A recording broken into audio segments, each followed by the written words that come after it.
Hello, everybody, and welcome to the Spoiler Warning Podcast. This is review number 742 with a review of Oppenheimer. I'm Christopher Schnese. And I am Become Death, the Destroyer of Worlds, a.k.a. Stephen Miller.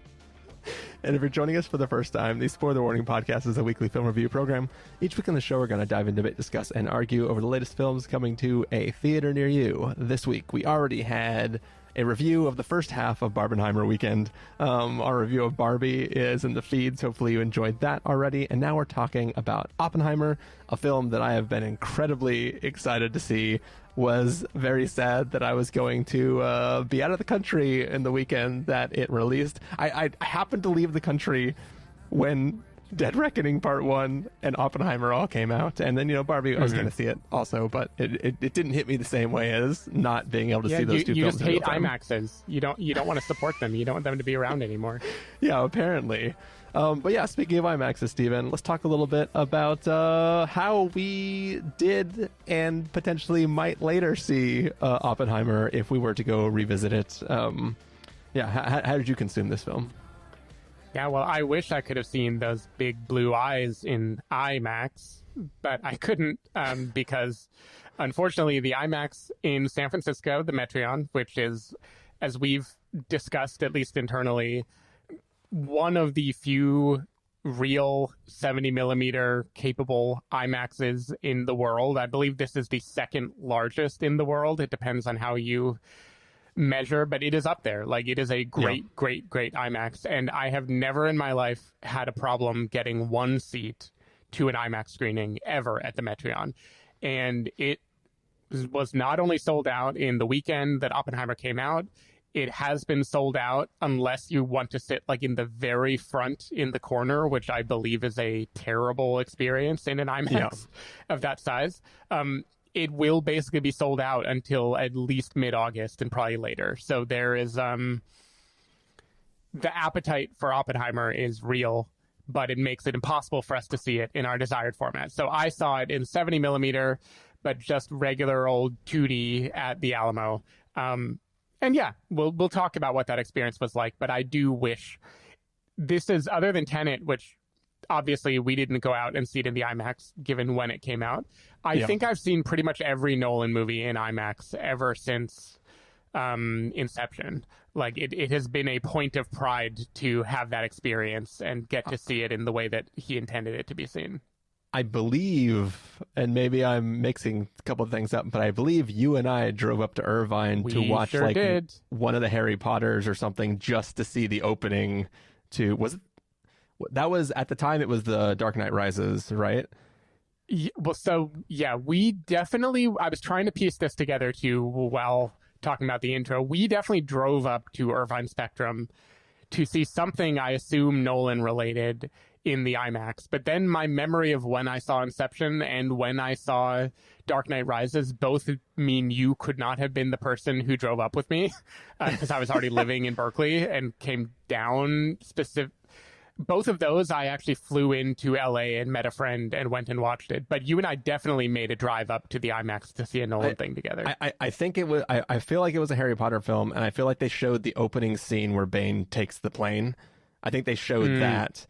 Later on, many, many years later, we went and saw something, maybe separately, where they played the intro to Tenet before that in IMAX.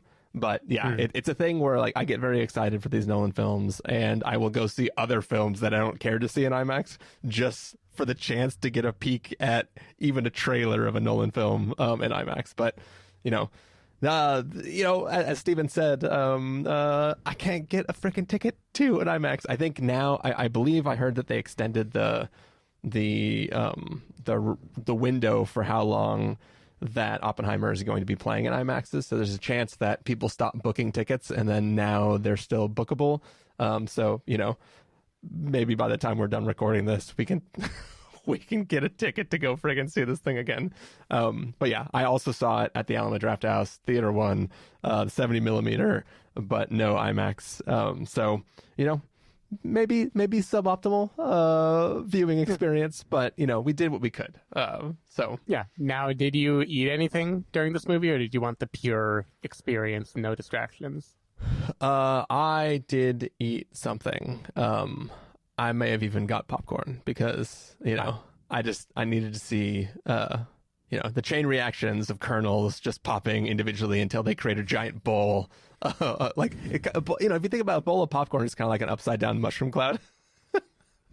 So, Sure. So, I think I was I wanted to make there. a colonel joke, but all of the military people are generals in this movie, so I couldn't find one. so close. But yeah, Stephen, are you excited to talk about this film?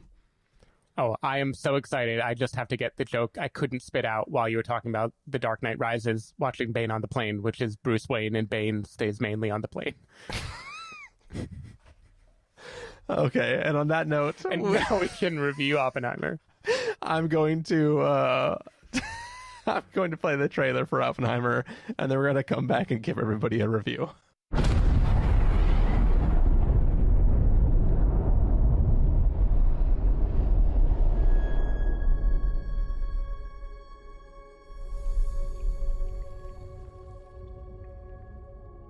We imagine a future,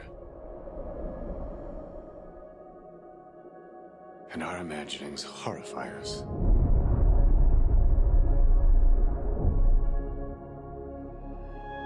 They won't fear it until they understand it.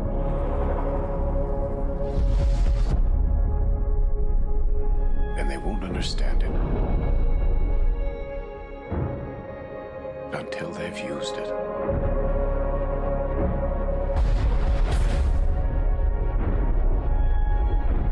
Theory will take you only so far.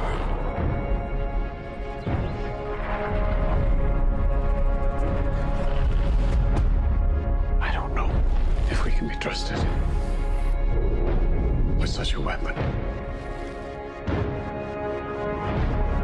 But we have no choice.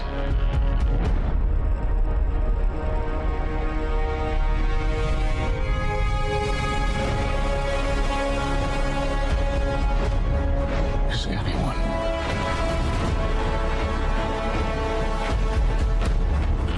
ever going to tell the truth about what's happening here?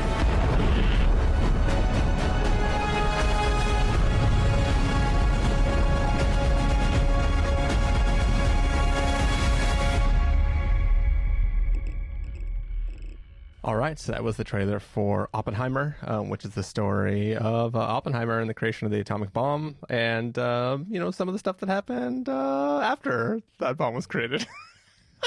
Stephen Miller, what did you think of Oppenheimer? So I'm sure back when we reviewed Tenet, or maybe when we did our Inception revisit, both of these in 2020, I talked about my theory of Nolan, which is that I think he is the king of making movies that feel like you've wrestled with something really difficult, like you've solved something complicated, like you're getting something that's incredibly hard to get, while actually holding your hand and making sure that you do get it, that the whole audience is along for the ride. He's like the king of crowd-pleasing, difficult movies that never go so far to actually alienate or be hard to follow. And that isn't a criticism. Like, I literally don't know anyone else on the planet who knows how to do that. There are plenty of people who make self-serious movies that feel hollow or dumb. A million titles come to mind. For some reason, Transcendence is the one I want to say, because that's just an example that we reviewed. And there are also a lot of filmmakers that I love, sometimes love more than Nolan, that can make challenging movies that feel really challenging and kind of brutal to get through. A lot of art house does this, but even more popular ones like Alex Garland, I think Annihilation is a good example of, like, it feels confusing and it actually is confusing and hard to follow. But I don't know anyone else who knows the Nolan formula of pushing the audience to their breaking point while still being big, appealing, crowd-pleasing. And that is like an amazing place to be with a filmmaker, because he can carry you anywhere. He has a blank check to do whatever he wants for a large audience to tackle themes. He's done it with time, Tenet, Memento. He did it with consciousness in Inception. He's done it with history in Dunkirk. He's done it with space in Interstellar. All these big, heady concepts that he like holds your hand through and pushes you up against difficulty while making sure it's still a crowd pleaser. And in Oppenheimer, I think he uses those tools to talk about ethics and philosophy, which is a really interesting thing for a filmmaker of his caliber and scale and budget to tackle. I mean this as a compliment. When I watched Oppenheimer, I felt like a college student who wanted to argue about big, abstract ethical conundrums and solve the whole world. And I felt like I had like unlocked the secret to something. What does it mean to be complicit? When do the ends justify the means? Stuff like that. And I don't actually think the ethics of the story of Oppenheimer are complicated. Like, I think that's a trick Nolan is pulling. I think the ethics are pretty easy. He built a weapon of mass destruction. We committed a war crime against thousands and thousands and thousands of civilians. He believed his own propaganda, and that happens all the time. But to live in Oppenheimer's brain, I'm sure it was very complicated, very difficult, very confusing, and hard to grapple with. And I think that is the story Nolan wants to tell, is how would it feel to be this sort of genius who is so caught up in the act of creation that you are blinded to the negative effects of what you are doing until it's too late. And all that is a giant build up to say that I think this is a towering achievement that Nolan has made to make an audience live for 3 hours in the brain of this complicated, not hero, but not painted fully as a villain character, and just wrestle with that ethical turmoil. Like, I literally cannot think of anyone else on the planet who could pull this off at the kind of budget, getting the kind of cast that he can get, putting it in a giant IMAX screen.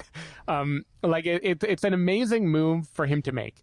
And much like when we talked about Barbie, that praise does not mean I don't have criticism. I definitely have criticism of this movie, but I just want to say that, like, the fact that this exists and is drawing massive crowds and we cannot get into an IMAX weeks later to see it is fucking crazy. And even if I think there are more complicated ethical conundrums and ways you could tackle this movie than what he chose, the degree of complication that he's drawing a giant mass audience to see is really impressive, and it's just not the sort of thing that happens in movies anymore. So I love that this movie exists. I think it is like an incredible achievement.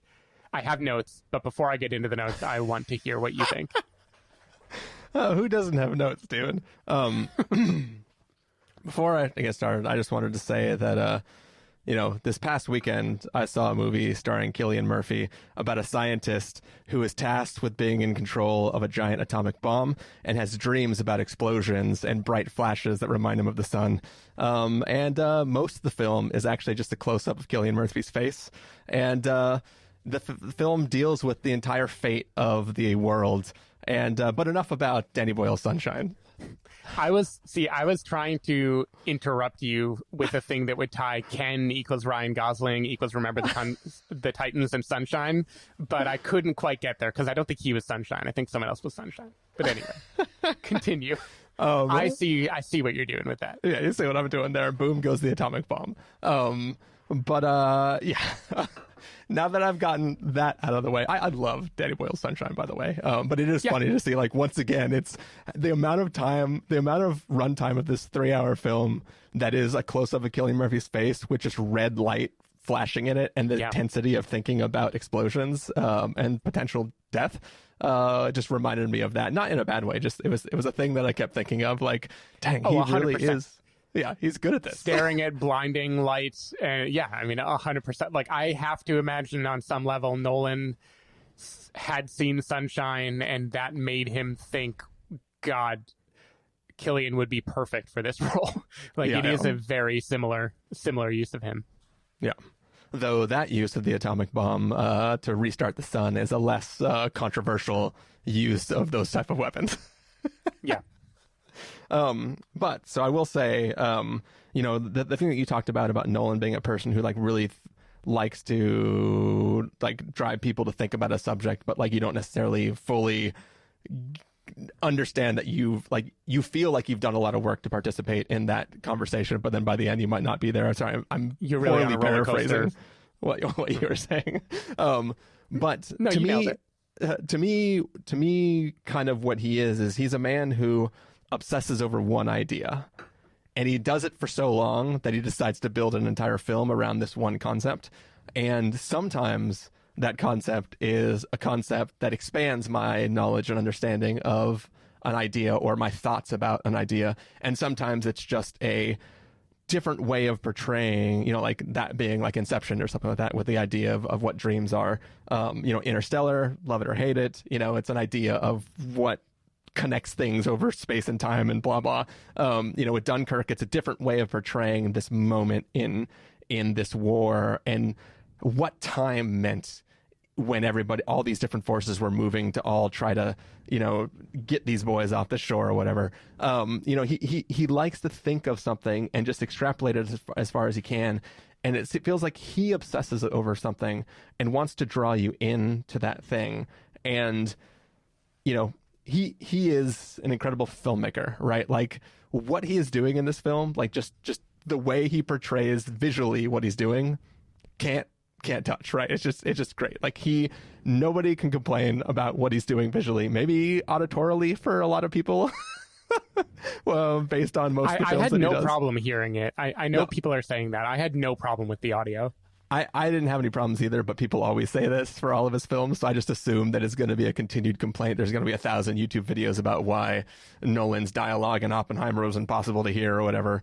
But it's like, that's just part of it. But for me, that isn't what I'm drawn to Nolan's films for, right? It's like I appreciate it on some level. I still want to go see it in IMAX if I can get a chance to, but it's not really what I'm waiting for.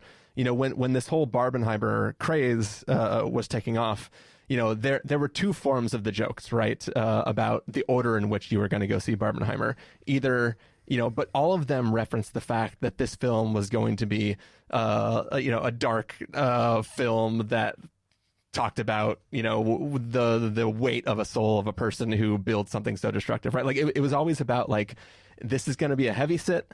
Barbie is going to be a fun thing. You either want Barbie as the thing that brings you back up from having lived through Oppenheimer, or you want to get Barbie out of the way because you don't want Oppenheimer to taint the fun you would have in Barbie, right? Those are the kind of the jokes you can have. So I was fucking excited for this film because like I want this fucking thesis on what it means to be the force this destructive and the weight that can have on somebody who participates in that creation and all that kind of stuff. I was really excited for a very heady sort of, what does this mean for this man who was part of creating this thing? Caveats right up front. Yeah. I spent 24 hours traveling, got home, went to sleep, got up, did a full day of work, and then immediately rushed to the theater to go watch this 3-hour film. We both saw this movie very tired right after a plane ride. Yeah. Stephen, you said you have notes. Yeah. It pains me to say this. I have a lot of problems with this film. Wow. To me, this film feels like I forgot to do my homework and I got to class where everybody's doing oral reports on Oppenheimer. and I don't really know what's going on. And to me, it feels like this film, like one of the things we complain about sometimes when there's stuff that is based on a true story or, a film that is created around some sort of historical event, it often feels like the film is checking off boxes of truth in the life of a person, right? This event happened, so it's in the movie. It doesn't matter whether it filmically makes a lot of sense or is helpful to the story you're trying to tell. It's just a fact about a person, so it goes into the film. This film feels riddled with it. If I compare Oppenheimer putting together the team that's going to work on the atomic bomb that's going to go move to Los Alamos, if I compare that to, I don't know, any heist movie, right? any heist movie is like, we're going to crack this safe. We need the best locksmith in the world. What's the introduction to the locksmith, right? The introduction to the locksmith is you go to an event where people are like racing against the clock to actually unlock something, or you pick up somebody who just did a different job undoing some world's best safe. It's like when you're introduced to the thief who's going to join your crew, you are introduced to them thieving, right? You're introduced to them doing something. Yeah. In this film, it's like, and then he got fucking Bob. Bob joined the team.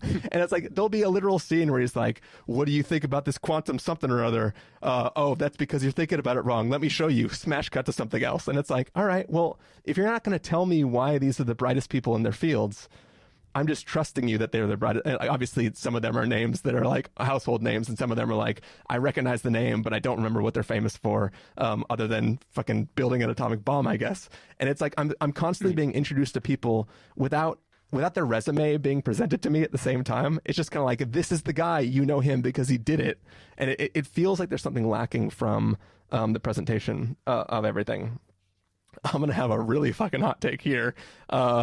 I didn't think the bomb going off was that destructive feeling. There was some like part of it. Sure, the cell phone going off next to you. Yeah, part of it could definitely be the asshole whose cell phone went off for the first, 12 seconds of dead silence after the bomb goes off. But there was something about it where I was like, maybe we'll get into it in a bit when we talk about the depiction of the other uses of the bomb.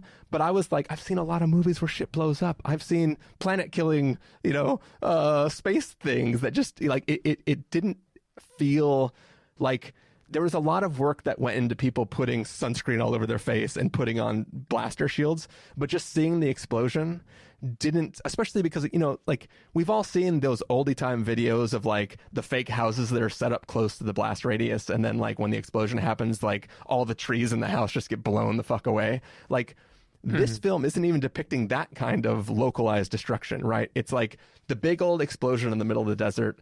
And then 30 seconds later, a rush of wind, which doesn't knock anything over. Like it something about it didn't feel that big to me. Which is weird, I know. That's a stupid complaint of mine. This one I'm surprised by. This is a note I was not expecting. And then here's another thing that kind of really bugged me about this film.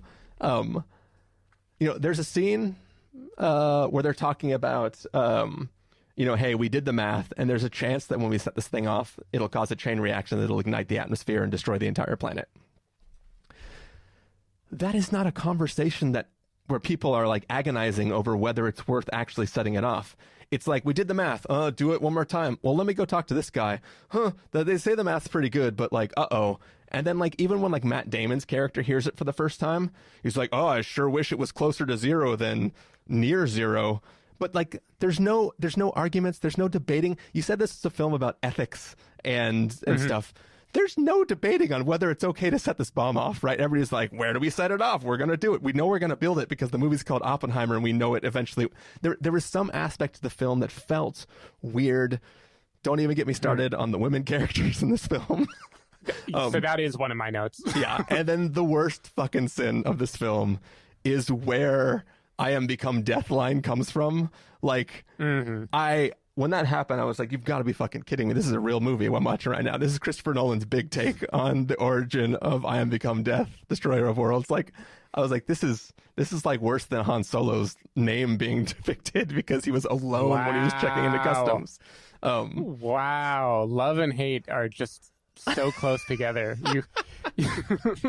I never would have predicted this level of hot take. I agree. Finish your takes and then I have one last hot take.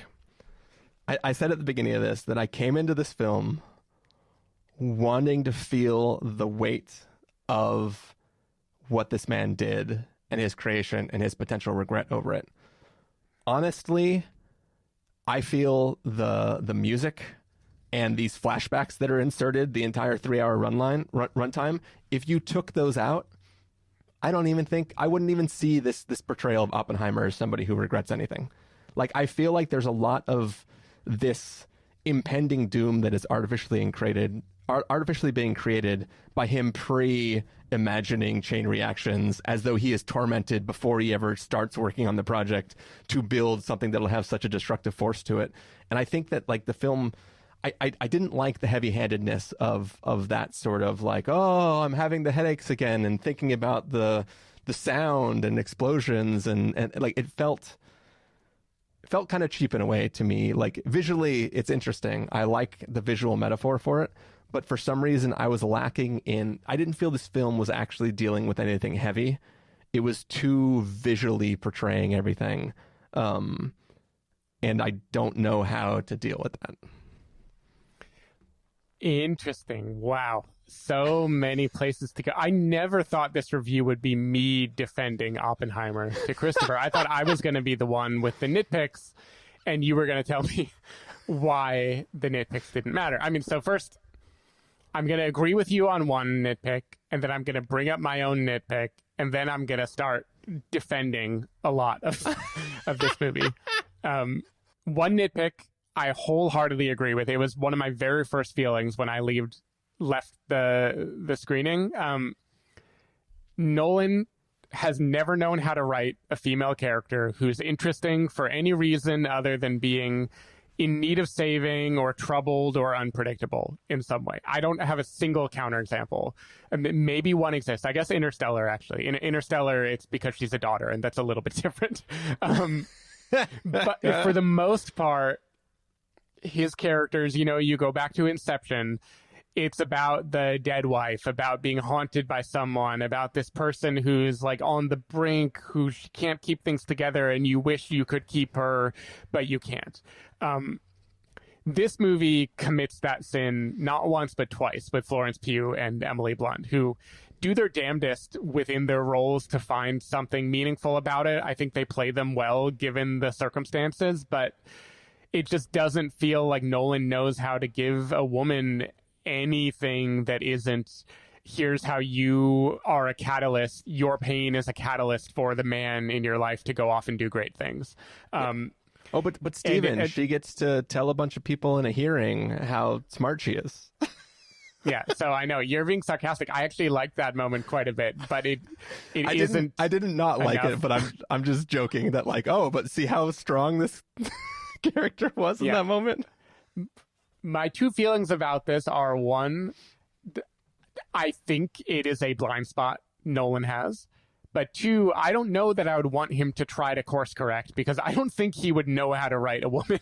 And I don't really want to see him try to do it. So unless he moves into a world where he starts having co-writers, I think you just know when you're watching a Nolan movie, you are getting a dudes, and all dudes movie, because clearly this is just a thing that he is not in his wheelhouse. And he does not do. So that completely buy. One you didn't say that I will say is another thing Nolan always does. It's like the lane following feature in a car where it like forces you to go in a certain direction. He always wants there to be a prestige, a reveal, a big twist that makes you rethink everything that happened. He tries to shoehorn that in here in a moment. First of all, the whole movie is not the kind of movie that needs or should have a big reveal like that. And also the moment he tries to do it involving Robert Downey Jr.'s character, I just could not care less about that reveal in that moment. And the movie doesn't need it to play like a reveal. It's just like he couldn't help himself but like have this grand moment that he wanted to show. And that I rolled my eyes at. That to me was like, Nolan's gonna Nolan. He's trying to do this thing, even though it makes no goddamn sense of this movie to try to have this beat here. And those are my two real criticisms of the movie, are his insistence on having a reveal and his inability to write female characters. Otherwise, a lot of the things that you are criticizing are what I like about the movie, I think. Like you basically were saying that it is visually saying almost everything. And that, to me, is what is impressive about this movie, because Nolan's biggest irritant for me is he is the over-explainer, the exposition dump, the guy who's like, let's use our words to say all the things, and then aren't you going to feel so smart and cool? And here, he doesn't have people too often have grand ethical arguments. He does. You know, you mentioned there's no grand ethical argument before the test happens, but after the test happens and before the bomb is actually taken by the military and dropped, there are ethical arguments. You know, multiple characters in this movie are talking to Oppenheimer, and he has put on blinders, basically. And this movie, I think, is visually about the blinders you put on, the kind of single-minded focus. He can't help himself. He has to think about these chaotic aspects of the universe, and he gets so absorbed into them, he can't contain it. He doesn't know how to contain all this stuff that he's working with. It overwhelms his whole life. It drives him to work toward a goal that he cannot explain. And the moment it happens, he feels completely lost and terrified, and he doesn't know how to articulate to anyone why he did it, because it doesn't make any sense. It's chaos. It's quantum theory. You know, his brain is following the logic of quantum particles, where it's all just energy and floating around, and now he has committed this grave sin, and he doesn't know how to talk about it. Like, I think the movie does an amazing job in the filmmaking of showing you that. And I thought this was tonally one of the most consistent movies Nolan has ever made. And it was really, really impressive to me to see how he carries that over a 3-hour movie. I loved the scenes when he's in the auditorium giving a speech after the bomb has been dropped on Hiroshima, and the audio is cutting in and out, and his terror at the bomb is overwhelming.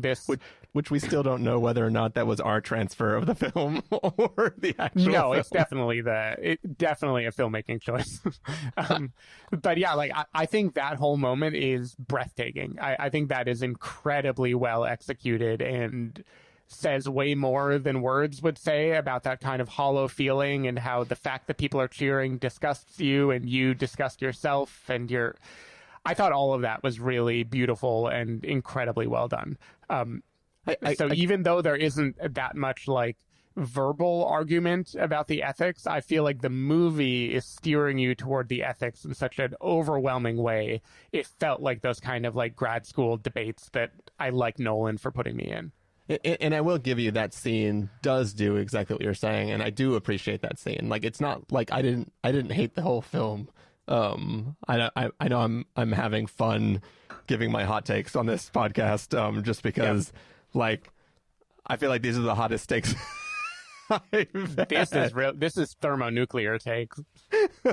Get Benny Safdie in here. Yeah, well, I mean, speaking of Benny Safdie, there's a good example of, there's that scene in the movie where like they're all around the chalkboard, and they're like, oh, we'll do the fusion bomb or whatever. I forget which one is which, but like they're basically like, yeah, we'll put a bunch of bombs out here, and then they'll blow outward, and they'll cause a chain reaction. And then Benny Safdie is like, wait, what if we blow them inward? And everybody goes, bigger bomb.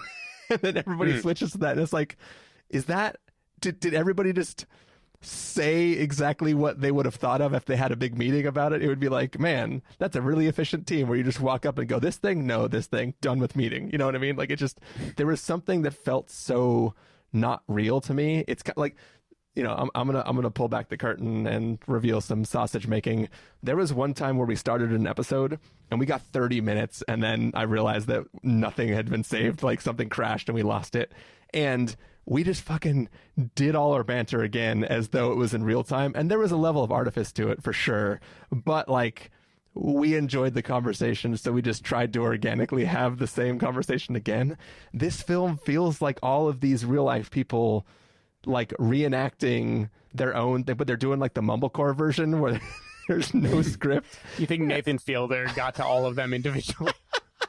It feels, there's something about it that makes me just not believe it. And it's like, I every scene I go, I know this probably happened. There's a page in this fucking 1,000-page biography that says this event occurred and this conversation took place, but I don't feel this conversation taking place emotionally. I just understand it logically. That is so interesting, because I don't disagree that this is more logic than emotion, but I think that is Nolan. And like, I don't think this is total realism in filmmaking. I think this is grand auteur, whatever Nolan does. I think he is doing it here. But to me, that feeling that it isn't realistic didn't at all feel like the biopic Wikipedia checking off the boxes to me. It's going to be a weird comparison, but to me, this is the very good version of what something like Blonde tried to do, where it's like, I'm going to just completely immerse you in the headspace of this director who is trying to say something about this one complicated character, and it's going to be claustrophobic and overwhelming and larger than life, and it is not going to be realistic at all. For Blonde, I hated that movie. It didn't work at all. Yeah. For Oppenheimer, that grand theatricality of it worked so well on me. Like, I thought all of that worked very, very well. And in fact, when the movie didn't work for me is when you get situations where people are being more realistic, like the kind of Senate courtroom drama in the last third of this movie.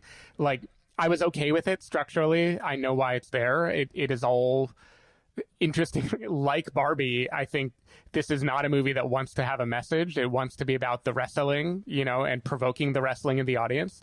So I know why all that is there. I think it fits. But like, when characters are acting more natural, I felt a little off-put because this was such a like grand movie, and I don't know how to match that up with people trying to be real humans. So like, I totally agree on the lack of realism, but for me, that is like the whole Nolan thing. I don't think Nolan makes real characters like in anything, as far as I can tell.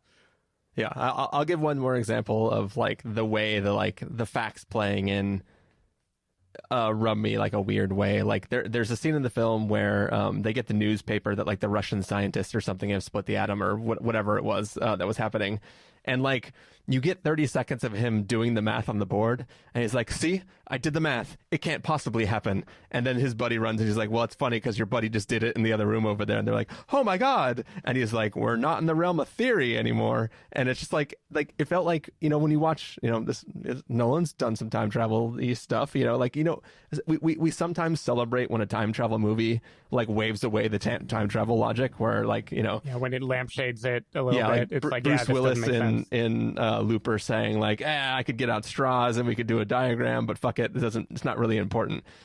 I feel like you get to do that one time in your film and it's funny and cute and clever, but like the amount, like if I did a search right now for all the dialogue in the script and I said, how many times does he say it's not theory anymore or outside of the realm of theory, I feel like it would be a lot of times. Like, it feels like every scene ends with, well, it's like, well, that theory can only take you so far. And it's like, no, I want you to take me so far. Tell me why this is exciting. Like, if you look at something like Imitation Game, right? I understand why they're trying to build the machine. I understand why he's obsessing, like, you know, why Turing is obsessing with, like, this, anything that he's interested in this. In an Oppenheimer's case, it's like he just wants to be the person who did it first. And I get that there is a, like, at some point it crosses over from being purely scientific to like, this will help us win the war. But like, for him, it just seems like he wants to be... That's his self-justification later. I don't buy that as his reasoning. That's more like he's picked up momentum, and this is how he justifies it, is he's cloaking himself in all the arguments that Matt Damon or someone would throw at him. Yeah, like, to me, it feels a little bit like he wants to be the guy who commented first on Reddit. You know? You know what I mean? I don't know. Do people still do that nowadays? Is that like a very early 2000s thing? They definitely do it on the Chapo Trap House Patreon, and it's super annoying. Okay. It feels a little bit like that, though, right? Like, he was putting together a dream team to just win the race to build an atomic bomb. And I don't feel until it's used that he has any reservations at all about what he's doing. He's just kind of like, yeah, well, of course I'm going to do it because somebody's going to do it. It might as well be me and my team. And he doesn't really, it feels like he doesn't do much. He puts together the team and then he like takes all the credit. Yeah, I mean, as a PM, I think you should give the guy a little more credit. So here's the thing. I hear you. And so I know you know the themes of the movie because, like you said, they say it a million times. Yeah. Theory versus practice. The difference between the idea in your head and actually seeing it out in the world. And, characters say it all the time. Josh Hartnett is constantly saying it. Josh Hartnett is Mr. Practice, and Cillian Murphy is all theory. That is this movie's take on the ethical mystery of Oppenheimer, right? Is he lived only in theory. He was stuck in his brain. He was just interested in, can this work? Is it possible? He raced toward it. You think theory is completely harmless. You tell yourself lies like, if we don't do it, someone else is going to do it. This is just math. This isn't me doing a grave evil. It's the same lie that Truman tries to tell him later, like, you're just the scientist. You're just doing this thing. And then the moment it becomes real, all these things that you didn't think were possible, these feelings you didn't think you were gonna have, suddenly happen. And like, he builds this fake world in his brain where when we set off the bomb, it is going to be such a horrifying moment of destruction. Even the test, maybe we won't even actually have to use it. It's going to be so horrifying, it will end all war forever. And that is the most assume a spherical cow scientist just imagining an ideal world bullshit you can imagine, right? But that is at least Nolan's take on the tragedy of Oppenheimer, is that he's like, he can't make a rational choice about the world until he sees a thing happen. Like, it's the apple, right? The poisoning of the apple. So fucking weird. I believe it's also in the book. Why would you put that in? Like, why would he ever do that? What is he hoping to accomplish? Is he trying to murder the professor? I think he likes the professor. Like, what is he doing? And Nolan's just trying to say he is so obsessed with, like, he gets stuck in his head and has these ideas, and then when they collide with the real world, it can be terrifying, and he tries to course correct, and sometimes he's too late. So, like, I don't know. To me, that is the movie. And, like, the fact that assembling the team feels hurried and the motivations are unclear, to me, is, like, what Nolan is trying to say. It's his closest thing to a take on Oppenheimer. It's just the momentum of doing and doing and doing and wanting to prove something, and then suddenly the real world invades and you are completely fucked. Yeah. So yeah, I know that that's what he's trying to say too. I just feel like you are frustrated by it, and to me it is him tackling an impossible task, which is, how do I get in the head of a person who is unknowable and committed grave crimes against humanity but was also brilliant? What could have possibly driven him? And yeah. I think this is that mystery box for him, is like, I don't know what drives him, just like Greta Gerwig doesn't know how Barbie should be. All I know is the contradiction of it, and let me, like, make you feel that contradiction as hard as I can. Yeah. And it didn't all fail for me. I enjoyed the film enough. It's still a big spectacle. I'm still going to give it a must-see by the end of this review. Oh, wow. That is actually surprising to me. It's just like, I'm more disappointed than anything, right? It's not that I dislike the film. It's that I was prepared to be quite literally blown away. And instead, the film didn't go out with a bang. It went out with a whisper or whatever. Whisper, whatever the quote is. I'm just mixing all my metaphors. But like, it's like, did you ever hear the episode of Radiolab about the guy who invented chlorine gas? He was basically trying to figure out a way to feed the entire world and end world hunger, and then created this, like, it's not an atomic bomb, but like, it basically just, when you released it across like a bunch of trenches during a war, it just like violently killed all life in the path and stuff like that. And it's like, I believe, spoilers, in the end he killed himself. I don't remember.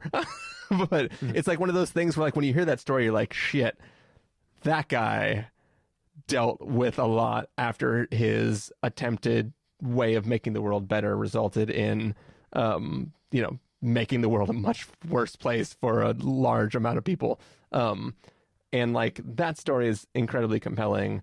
And I feel like this film is a little bit stuck in the like, was he or was he not a communist? And I know that's not necessarily what the film's dealing with. It's the people around Oppenheimer long after the bomb was created that are using that as a way to discredit him for not being super stoked about blowing a bunch of stuff up.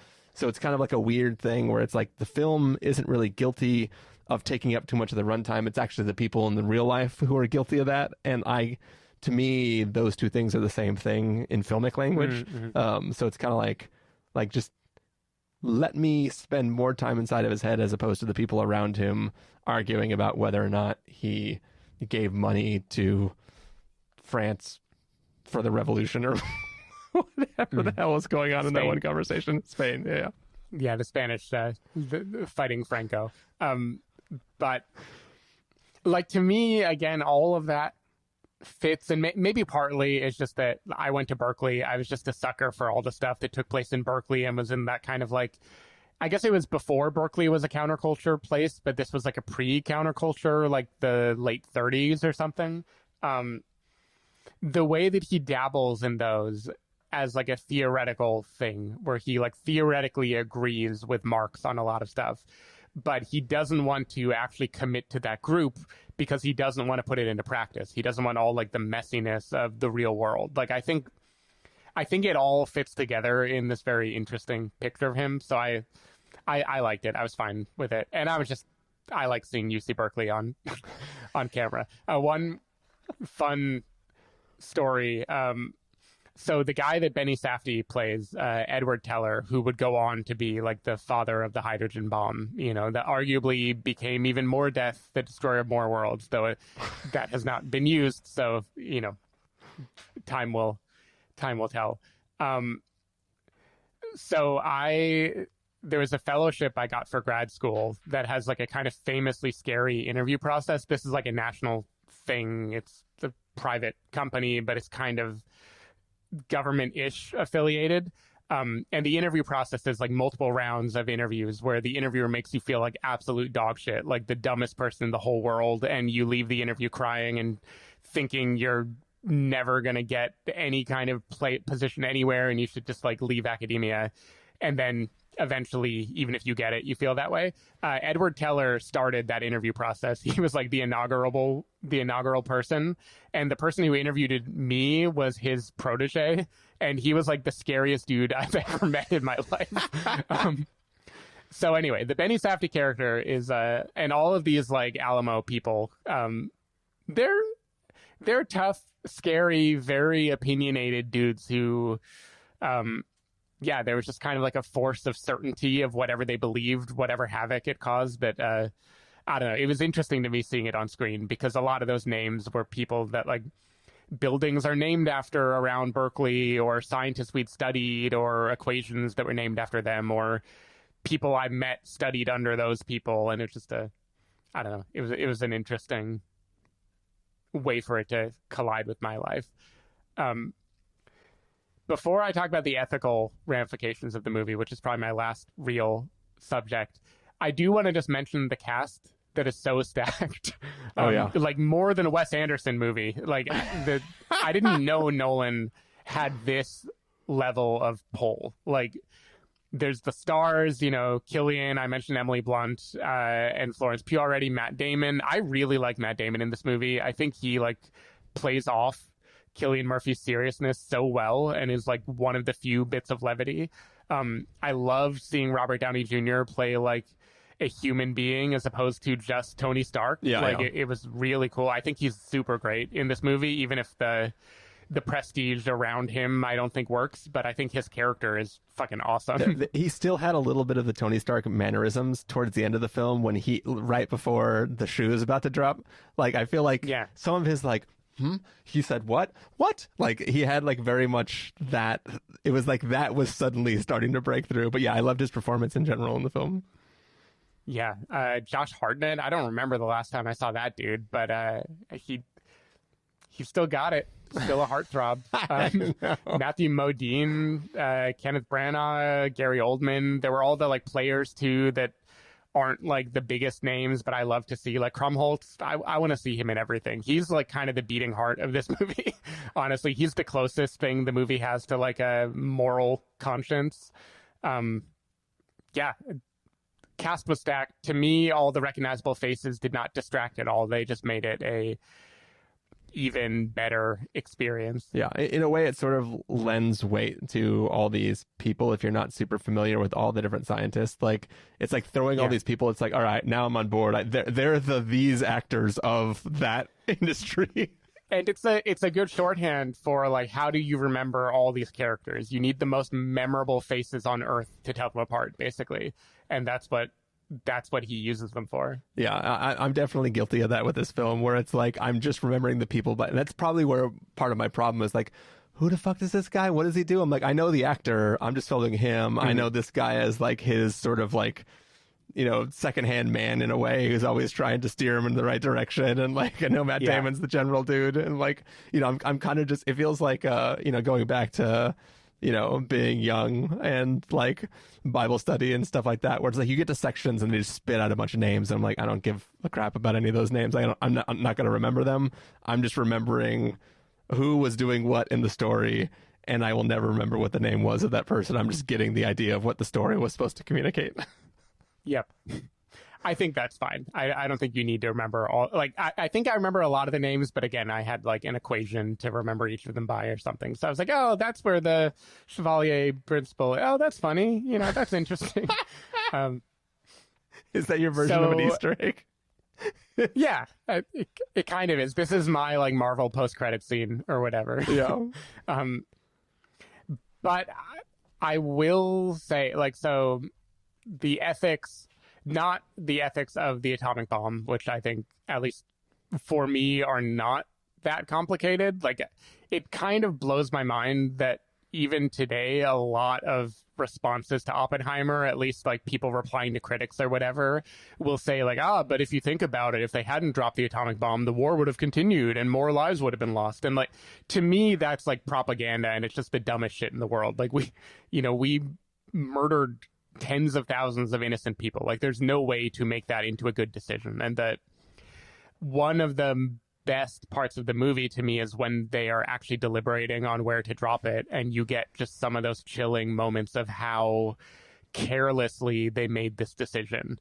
You know, like, where will they drop it, where won't they drop it, is based on where the guy spent his honeymoon, and just like a few people making a quick decision by committee. Yeah. That is all really well done, and I don't think the ethics are complicated at all. An ethical conversation about the movie that I think is complicated, which I think you hinted at before, is should it have actually depicted the devastation this wreaked on the Japanese people, and should it have centered Japanese characters more? And I don't have a good answer to that, except I think Nolan chose to tell a story that was like damned if he did, damned if he didn't. I think if he had shown the actual bombing of Hiroshima, it would have been cheap and manipulative, and I would have had a million problems with his tendency toward like spectacle and how that would seem like terrible to do. And then not showing it also feels one-sided or omitting. So I don't have an answer on it, but I've been wrestling with it. And I think it's just like the assignment he set for himself was impossible to do in a way that doesn't have a problem. Yeah, like the ironic thing for me is, even if I avoid the like ethical ramifications of it, like I already complained about the bomb didn't seem like, I didn't get the ramifications of the existence of the bomb purely by the way it was portrayed in their test. So like filmically, it would have been better to show it based on my complaint, but I still don't know if it would have been handled properly in a way that didn't also cause a lot of problems. So yeah, it's kind of like the writing of women. Like, I just don't think Nolan could have done it in a way that would have been good. So I'm glad he didn't, but I completely agree with any criticism if people feel it's a problem. You know, Yeah, on the other extreme, if you want like an artsy movie to watch, Hiroshima Mon Amour from like the late 50s is a love story set in Hiroshima, but it opens with like a 10-minute voiceover that includes documentary footage and stuff of the destruction, and that's like incredibly jarring and in service to a movie that is not about violence. And it's I don't know, basically that's been done before already. I'm glad Nolan didn't try it, but I don't know, it does, like, he goes above and beyond to not show it. Like, he barely even shows the blast in the test site. Like, it's all about Oppenheimer watching things, watching a slideshow of the devastation, watching the blast go off. Yeah. Cool. Well, we made it to 1/3 the runtime of the film. Any last thoughts you have before we wrap this up?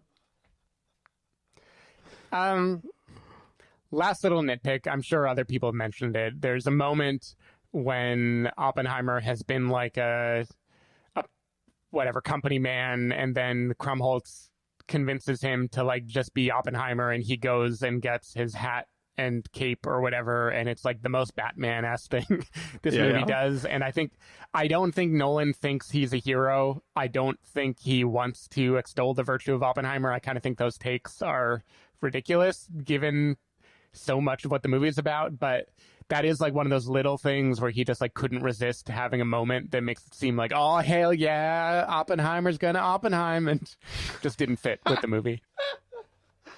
Yeah, he is sort of donning the suit. Yeah. The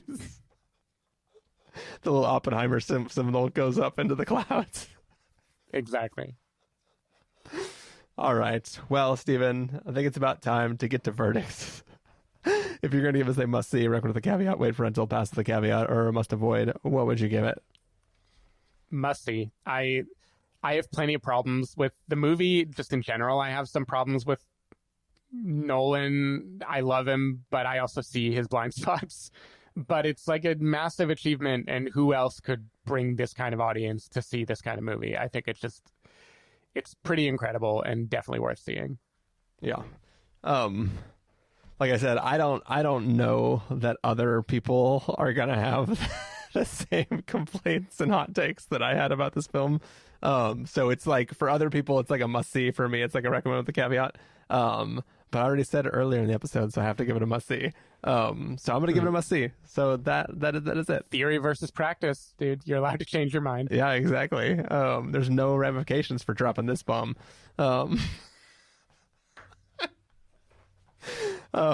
Anyways, Stephen Miller, it's time to wrap this episode up. If people want to find you throughout the week, where can they do that? People can find me at sdavidmiller.com or at sdavidmiller on every social network you can think of. People can find me at christopherreallife.com or toots at christopherrl.social. You cannot find me tooting, by the way. That's a bridge too far. Oh man, the funniest thing is, like, it seemed I just wanted my own domain, and it completely breaks Federation. The amount of work you have to do to follow people to actually make anything come into your timeline is such a pain in the ass. I was bored when people talked about federations in the Star Wars prequels, and I'm bored now. Nice. But people can find the podcast over at thespoilerwarning.com, where they can get a bunch of the back episodes of the show. And if you want to subscribe to the show, you can do so in Overcast, Apple Podcasts, Spotify, YouTube, the podcatcher of your choice. SoundCloud? No, we're not on SoundCloud. Okay. But Anchor is one of them, which is a Spotify, so it doesn't matter anymore. Don't need to. No, Sapporo's shutting Anchor down. That's right. Sad times. But if you want to know when the episodes go live, you can follow us at that one social network, twitter.com/ Did they actually change the URL? Can you get to it in the web? No, x.com just redirects now, but twitter.com is still, and their rebrand has been so half-assed. The word Twitter and tweet are still all over the app. Yeah. Twixter. But twitter.com/spoilerwarning, facebook.com/thespoilerwarning, or instagram.com/thespoilerwarning. If you want to get a hold of us directly, you can send an email to fans@thespoilerwarning.com, or you can use the contact form on our site. Music for this episode will come from a track selected from artlist.io, so hopefully you're enjoying that. That music is playing now. It's going to play us out. And, it's been a long day, long evening, Stephen, but we made it through. A bunch of things are going to be coming, or will have been coming to the feeds for a while, and then we're going to rejoin next week with some Ninja Turtles or something. Hell yeah. Cowabunga. Right, that's Ninja Turtles, right? Yeah, totally. All right, bye, everyone. Bye.